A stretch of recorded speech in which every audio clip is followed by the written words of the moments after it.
그래서 제가 저는 원래 강의안을 준비하지 않는 이제 사람인데요. 제가 예전에 썼던 원고 중에서 오늘 이 자리에 오면서 하나 가져와 봤는데, 거기에서 이제 요 대목은 여러분들한테 조금 소개하고 싶어서 제가 이 텍스트를 참고로 좀 정리를 한번 해보겠습니다.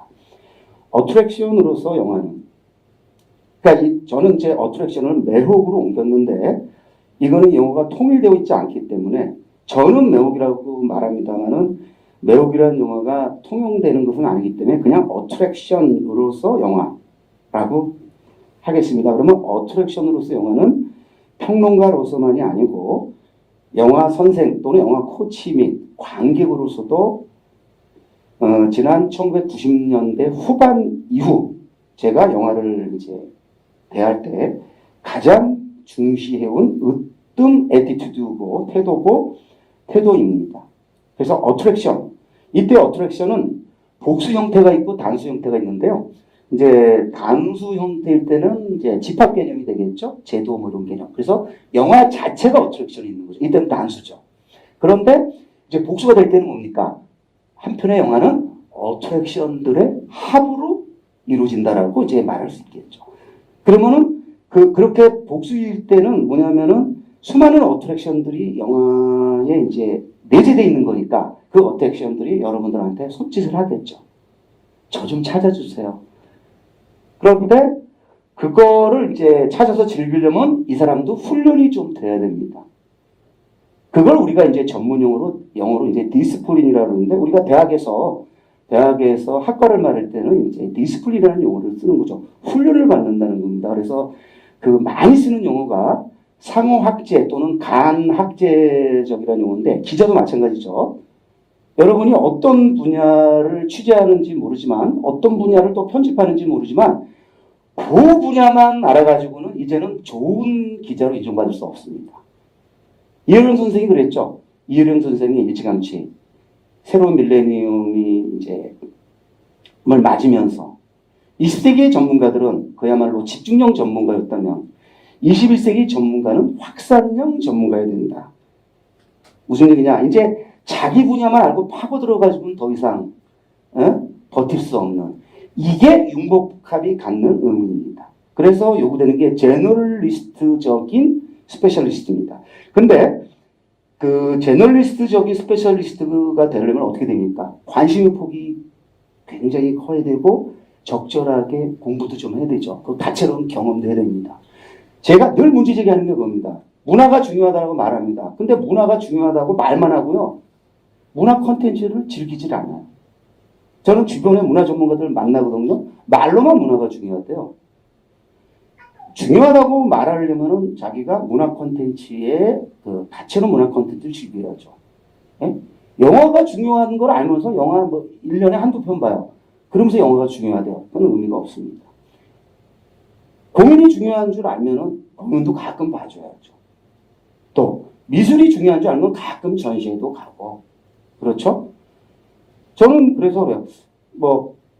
평생 오페라를 한 번도 안 보신 분도 있을 것 같은데, 저는 의식적으로 1년에 몇 편 정도는 오페라를 보기 위해서 노력해왔고, 저는 이 문화 콘텐츠, 영화 평론가도 문화 콘텐츠 전문가였기 때문에, 그리고 또 영화 평론가가 돈이 없기 때문에 여기저기서 이제 초대가 오면은 꼭 가서 공연을 보면서 다채로운 문화 콘텐츠를 즐겨온 사람입니다. 그래서 영화 평론을 하지만, 제가 아까 정말 춤도 좋아한다고 말씀드렸었죠. 실제로 이제 춤을 보러 가면 저는요, 전율하고 몸을 부르르 떨면서 저는 춤을 즐기는 사람입니다.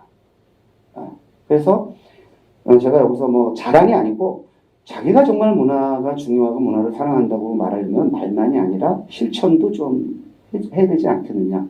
그런 의미에서 만약에 영화에 대해서 뭐를 좀 말하려면 가끔 영화도 보면서 영화에 대해 말해야 되지 않는가. 근데 요즘은 영화 안 보는 사람은 없어요. 제가 알기로. 영화는 가끔 수시로 가서 보고, 또 작년부터 이제 코로나19가 펼쳐지니까 극장은 잘 안 가더라도 스트리밍 서비스를 통해서 영화를 즐기시는데, 저는요, 감히 이 자리에서 여러분들한테 권하고 싶습니다.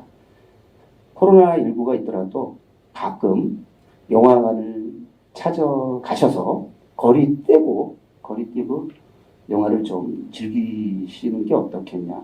얼마 전에 유한이라는 배우가 그런 말을 했어요.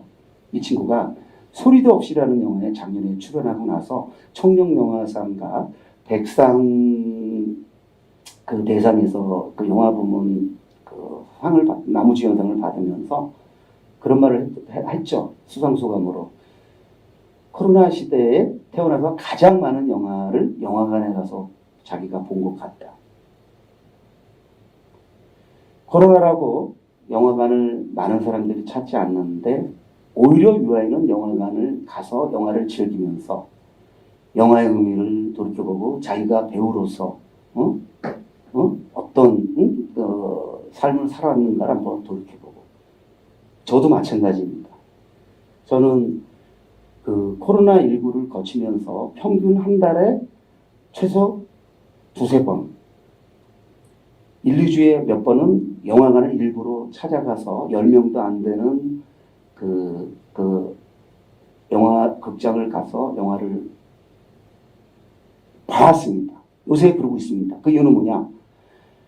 코로나19 때문에 위축돼서 영화관을 가지 않는데 영화평론가인 나라도 가서 티켓 한 장을 좀 사줘야지 이런 마음으로 저는 갑니다. 저는 물론 평론가이기 때문에 시사회 가서 영화를 봅니다. 그런데 시사회를 못 가는 영화들은 일부러 영화관을 찾아가서 보고 영화관에 가서 못 본 영화들을 그때 넷플릭스나 왓챠 같은 데서 보지 저는 가능하면 영화관에서 보기 위해서 노력해 왔습니다. 그러면은 그 코로나 때문에 위험해서 못 간다? 그러면 제가 반론을 바로 질문 하나 던질게요. 그러면 공연은 어떻게 될까요? 공연이 위험할까요? 영화관이 더 위험할까요? 실제 사람이 만나는 공연이 훨씬 위험하죠. 근데 아시죠? 공연장은요, 거리뛰기를 지키면서 관객들이 꽉꽉 찹니다. 저는 공연장을 갈 때마다 늘 감동하고 놀랍니다. 전 가슴이 벅찹니다. 영화관이 텅텅 빌 때 공연장은 늘 찹니다. 이때 공연장은요, 연극, 뮤지컬, 클래식 예외 없습니다. 제가 그 한수진이라는 바이올리니스트의 강팬인데 제가 한수진의 공연을 보러 이제 초대받고 가면요, 수백 명씩 와서 공연장을 메웁니다. 연극 가령 100석짜리다. 거리뛰기 50%다 그러면 50명 거의 다 찹니다. 무슨 얘기냐? 위험하다라는 걸로는 설명이 되지 않습니다. 그리고 영화는 스트리밍 서비스가 있으니까 그러면 공연도 유튜브나 다른 그걸로 즐기면 되잖아요.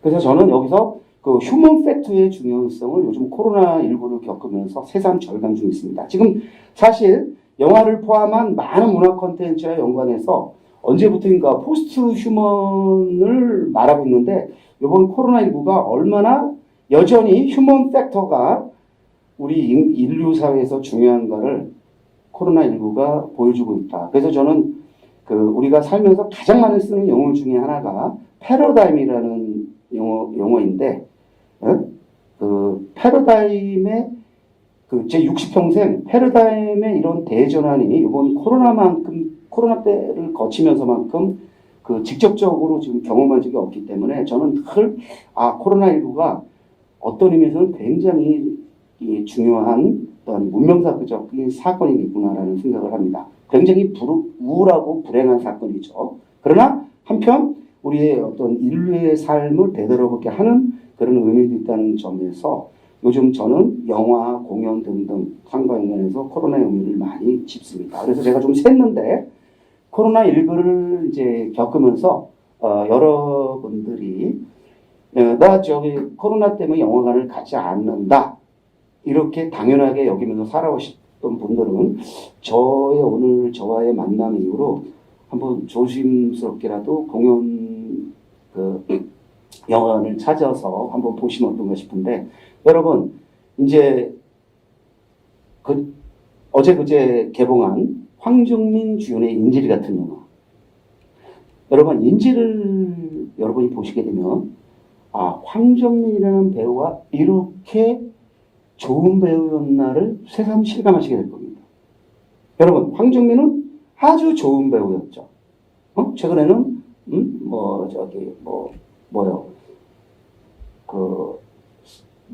이정재하고 같이 나왔었던 갑자기 요즘 이렇게 제목도 생각이 안 나는데 하여튼 신세계 등등 그리고 곡성 등등 그리고 이런저런 영화에서 좋은 연기를 많이 펼쳤는데 이 인질은 황정민이라는 실제 그 배우가 그냥 자기 이름을 써서 그 납치되면서 벌어지는 그 어떤 사건을 다룬 영화인데 이 영화는 그래서 현실과 그 허구 사이의 경계가 완전히 와해되면서 그 사이를 왔다 갔다 하는 영화입니다. 그래서 어느 순간은 연기자 황정민이 되고 어느 순간은 실제 황정민이 되기도 합니다. 그래서 이 영화를 보면서 이거 굉장히 흥미롭네. 이게 그러니까 개인으로서 황정민이냐 아니면 연기자로서 황정민이냐를 막 헛갈려하면서 우리가 이렇게 지력을 좀 동원하면서 봐야 됩니다. 이 재미가 아주 작지 않습니다. 그리고 이 영화의 가장 큰 재미는 결국에 뭡니까?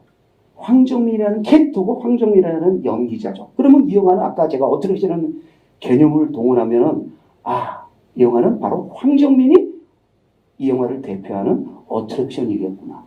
그리고 그 황정민이가 함께 연기하는 얼굴 잘 모르는 알아도 그냥 기억이 잘 안 나는 그리고 생짜 신이들 이런 친구들과 지금 대한민국을 대표하는 대배우이자 스타로서 황정민과 그 사이에서 작용하는 어떤 긴장감 이런 거 정말 흥미롭습니다. 그래서 여러분 이 영화를 꼭 보시기를 권합니다. 그리고 이쯤에서 이제 제가 출연한 영화 한 편을 아까 우리 진행자도 소개를 하셨는데 습도 다소 나쁨이라는 영화에는 제가 출연하는데 그냥 얼굴 한 번 보이는 건 아니고요. 제가 10분 이상, 15분 이상 조연으로 나옵니다. 그래서 제가 포털 네이버는 별로 안 좋아하고 다음은 좋아하는데 다음에는 습도 다소 높음이라는 영화를 찾아보시면 저도 주연으로 나옵니다. 이준과 더불어. 역시 네이버는 나쁜 포털이에요. 제 이름이 아예 안 나옵니다. 인간은요 사사로운 동물입니다. 제가 원래 평상시에 공사 부분을 정확하게 노력하는데 습도 다소 높음이라는 영화를 대하는 걸 보면서 역시 네이버는 대한민국 넘버원 포털 네이버는 문제가 많구나. 욕 많이 먹잖아요 네이버는. 역시 욕을 많이 먹어야 되는 곳이구나. 그래서 이걸 듣고 빨리 네이버가 정신 차리고 전찬희를 주연까지는 아니더라도 조연이나 출연 정도로 소개해야 된다고 저는 보고 강력 지금 여기서 권하고요. 네이버 다음은 아주 잘하고 있다. 그리고 제 사진이 보니까 한 20년 전 사진이에요. 그래서 이렇게 이렇게 저의 20년 전 모습을 또 잘 나온 사진을 썼는데 제가 좀 제 나이 사진으로 바꿔야 되지 않나 싶긴 한데 어쨌든 그래서 저는 다음이 아주 마음에 드는데 그 영화도 한번 여러분이 보시면 오늘 이렇게 만났는데 이 사람이 영화 평론가라는데 연기를 저렇게 곧잘 하네. 제 얘기가 아닙니다. 이거 감독이요 막 거품 물고요. 그 영화에 나오는 많은 배우들이 저한테 한 얘기가 감독한테 그런데요. 영화 평론가 역할이잖아요. 영화 평론가 역할이니까. 그러니까 실감나게 이제 이거 대본 받아서 한 게 아니고요. 그냥 상황만 받고 제가 그냥 대사 친 거예요. 이준하고 저하고 하루 나가서 연기한 건데 저하고 어떤 대화를 한다는 거 아무런 사전에 입을 맞춘 적이 없습니다. NG 한번 났습니다. 그런데 NG 저희가 잘못해서가 아니고 다른 이유로 났는데 그 NG 나오고서는 그 다음에 그냥 우리가 알아서 하는 거예요. 그래서 저도 그 연기한 걸 보면서 굉장히 흥미로웠고 이준 씨하고 대등한 연기를 제가 감히 했다라고. 이준 씨 기본 나오고 하겠지만 거의 대등한 연기를 합니다. 저는 평론가고 이주준 씨는 영화 감독으로 나오거든요. 그리고 그 외에 아주 좋은 연기자들이 많이 나오는데 그 영화의 가장 큰 어트랙션은 바로 이희준과 전찬일입니다. 그러니까 여러분이 오버한다고 생각하시겠지만 한번 확인해 보세요. 전찬일이가 저 한 거 뻥 아니겠구나 이렇게 느끼실 겁니다.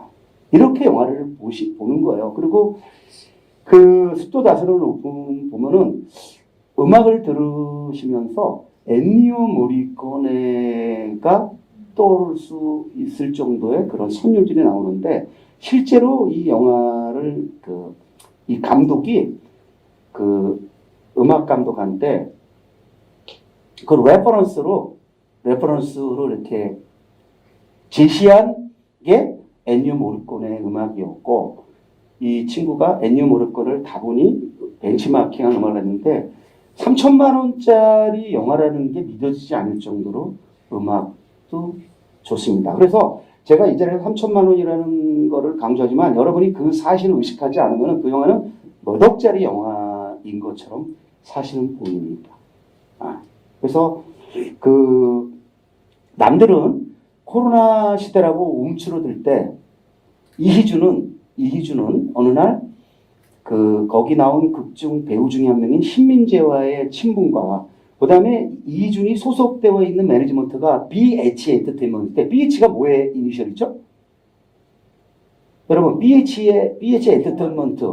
청와대. BH는 블루하우스도 있지만 청와대일 수는 없잖아요. 우리나라를 대표하는 그 탑스타 중에 BH 누굽니까? 병원이죠, 병원. 그렇죠?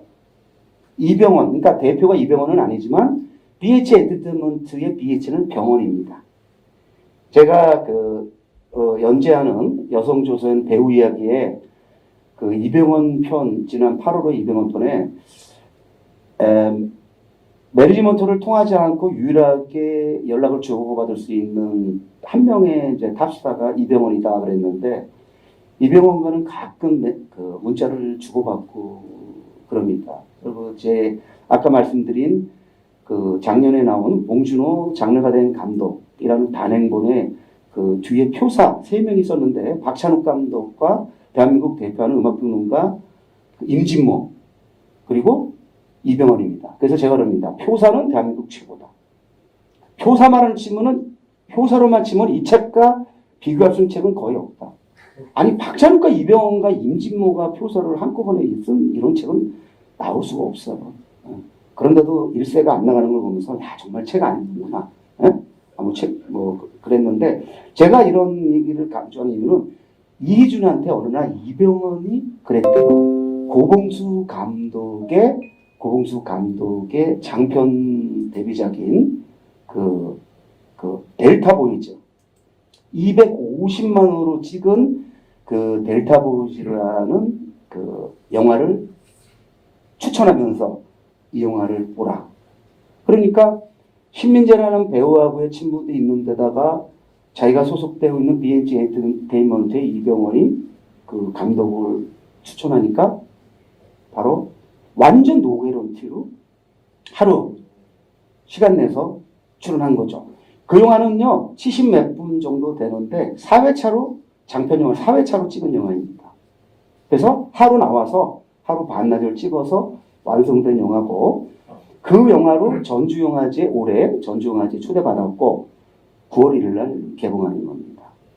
자, 이제 하다 보니까 시간이 꽤 갔는데 이 영화의 어떤 어트랙션은 다시 말씀드리는데 이희준과 전찬일이고 이 코로나19라는 소재 자체가 어트랙션으로 작용할 수 있을 겁니다. 뭐냐?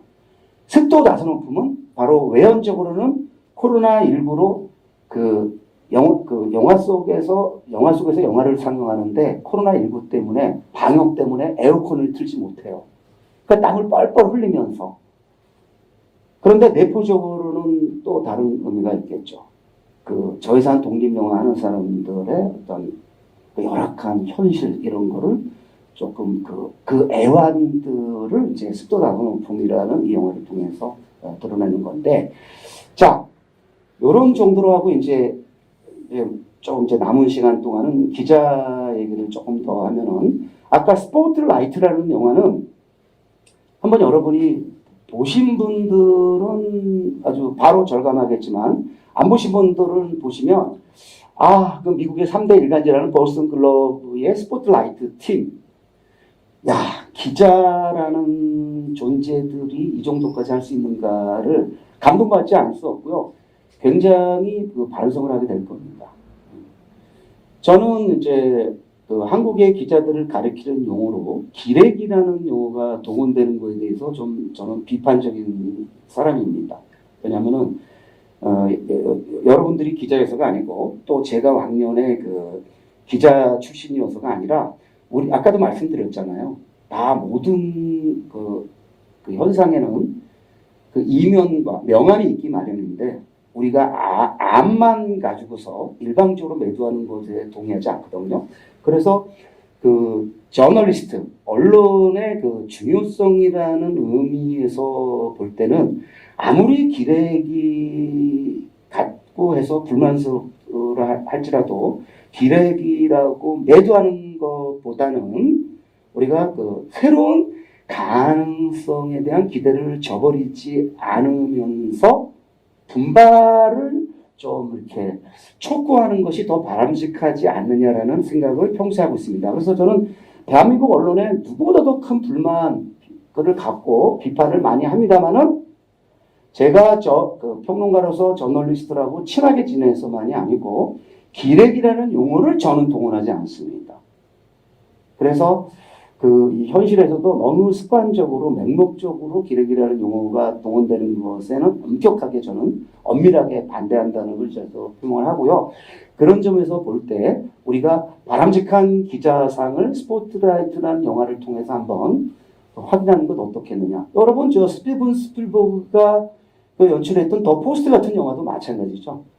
더 포스트 같은 경우는 거기서는 발행인이 일단 용단을 내려서 우리나라 언론에 사주하는 아주 다른 모습을 보였는데 우리나라도 또 그런 뜻있는 사주가 있을 수 있다는 기대를 버리고 싶지 않습니다.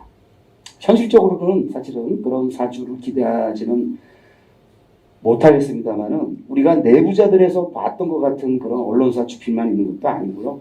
그리고 우리가 늘 문제가 많은 기레기적인 그런 저널리스트만 있는 것도 아닙니다.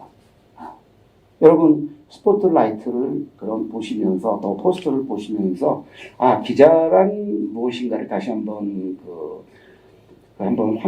확인하면 어떠나 싶고요. 1987 같은 경우는 제가 정말 그 영화를 다시 보면서 이 장시현이라는 감독이 이 영화를 통해서 우리한테 말하고자 하는 것은 이거예요.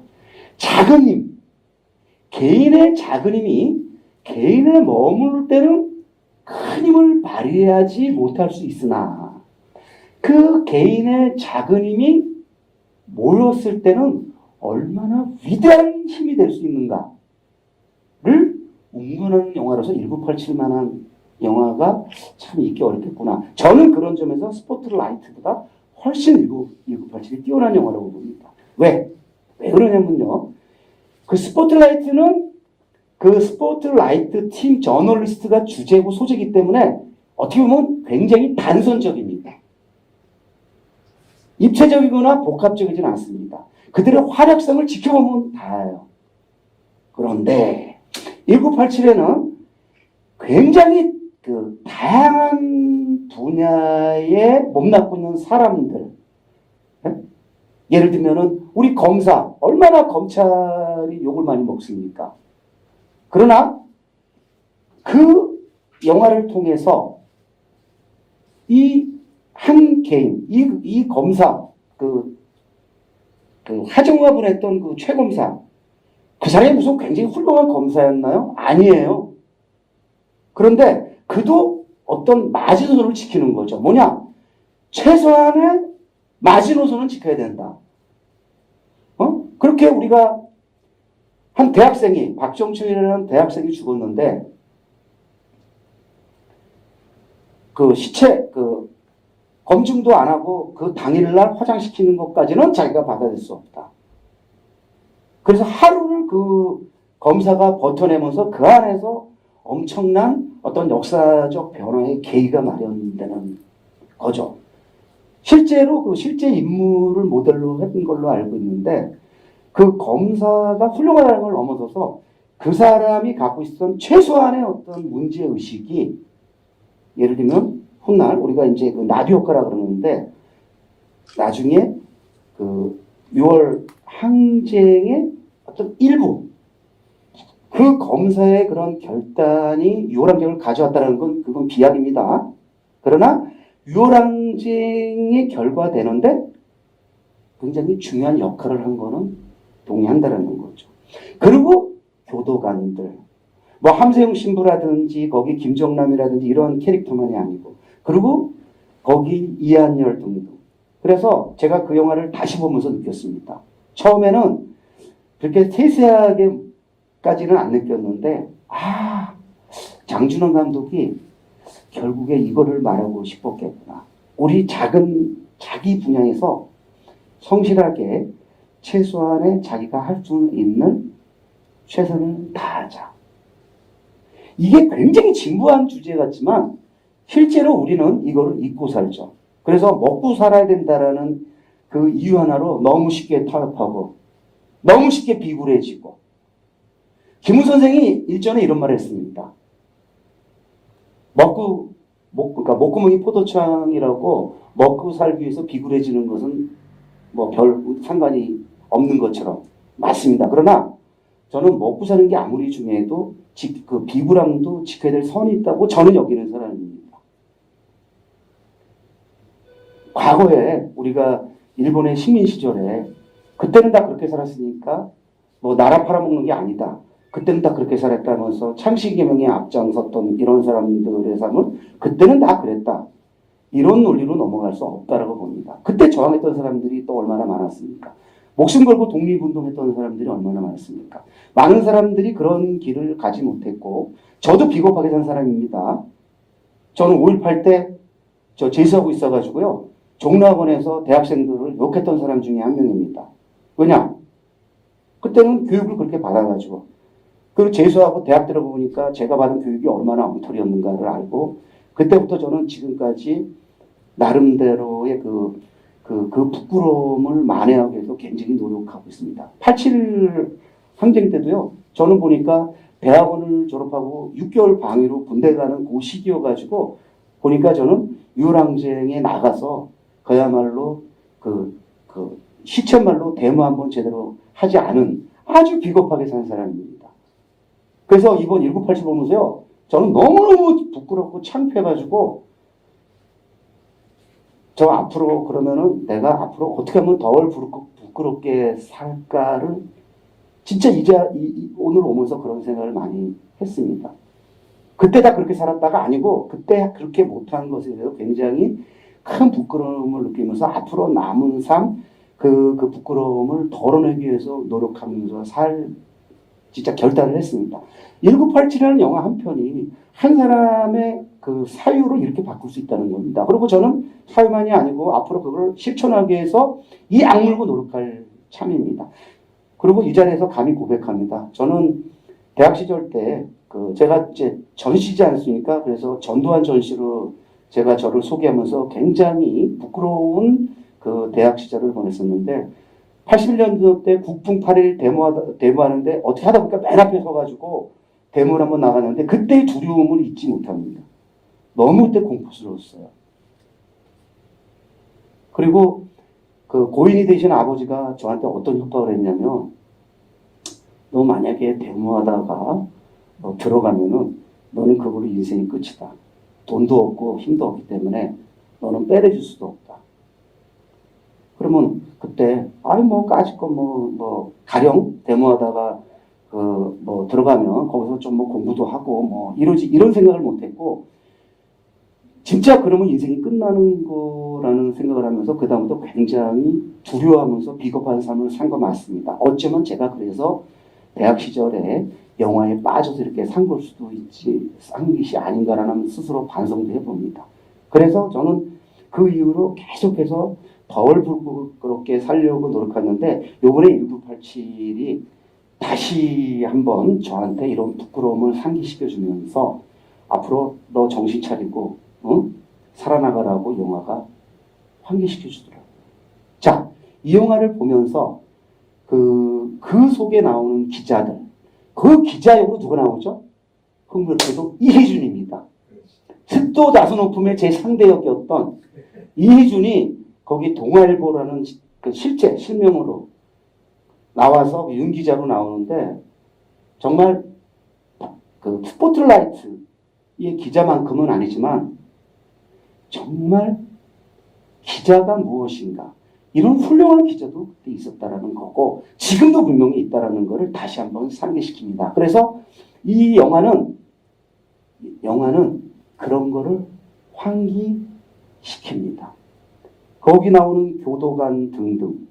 그리고 마지막에 그 김태리가 분한 그 교도관 역으로 나왔던 유해지 분했던 교도관의 조카 김태리. 그러잖아요. 아버지에 대한 한이 있어서 자기 삼촌한테 뭐가 변하냐.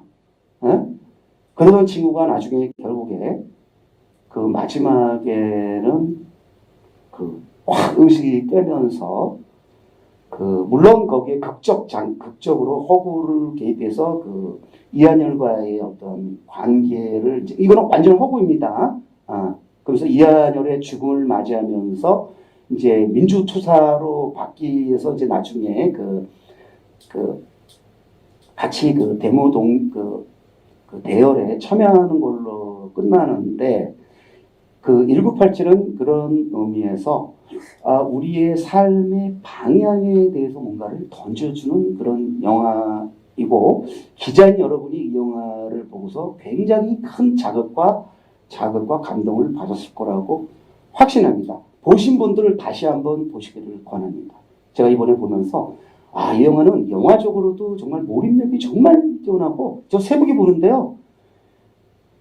제가 세 번째 보는 건데 진짜 완전히 그 빠져들어서 다시 보면서 장준환 감독 지구를 지켜라 2003년에 대한민국 역사에 빛나는 그 저예산 동력을 보였던 감독이었는데 2003년에서 그 14년 지나서 2013년에 화해 이후에 이제 또 4년 이후에 선보인 영화를 통해서 한 700만 이상의 성공을 거두면서 한국과 한 편의 영화가 어떤 그 사회적 기능을 할 수 있는 것을 보여주는데 그 영화가 어떤 기자의 본분과 역할과 어떤 방향성과 연관해서 아주 중요한 그 무엇을 제시하나 싶고요. 이제 거의 시간이 많이 됐기 때문에 끝내라고 지금 막 오네요. 그래서 이제 마지막으로 이제 이 정도면 대충 뭐 제가 전해야 될 거는 충분히 전한 것 같고요. 다시 한번 제가 준비하고 있는 텍스트를 통해서 매혹에 대해서 조금 더 구현하고 마치도록 하겠습니다. 자, 어트랙션이라는 그 용어를 제가 이제 매혹으로 옮겼는데 어쨌든 어트랙션은 시각적 층이든 청각적 층이든 뭐 이야기 층이든 주제층이든 영화의 모든 층에서 영화의 전 층에서 관객으로 하여금 감정적 혹은 심리적 영향을 받게 하는 이걸 다르게 얘기하면 뭐 시각적으로든 청각적으로든 이야기적으로든 하여튼 뒤에 흔드는 끌어당기는 그래서 그러한 영화의 모든 요소 아까 말했습니다.